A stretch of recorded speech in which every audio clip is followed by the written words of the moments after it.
there's always going to be unforeseen things that happen in life. But if you've got some things to line up before it's, before you can put yourself in the best situation, the best time to know is now, and create a plan for that than find out last minute, especially with credit, right? Like sometimes things need some time to heal, right? And so it's better to know up front, which, brings me to the last financial healthy habit here that I want to talk about is setting up credit monitoring. So for two reasons. One, I feel like you should be looking at your credit report every single month.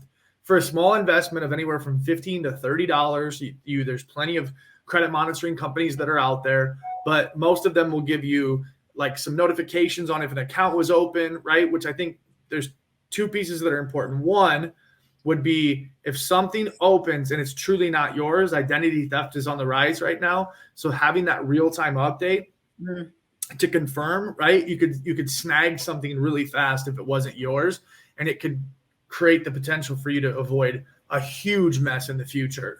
And the other thing is just like take ownership and accountability of understanding what's on your credit, how it's performing, and how to improve it, right? And again, with that, just giving yourself some time. If you have things that need to be fixed, you're just more prepared. It's all about preparation, I think.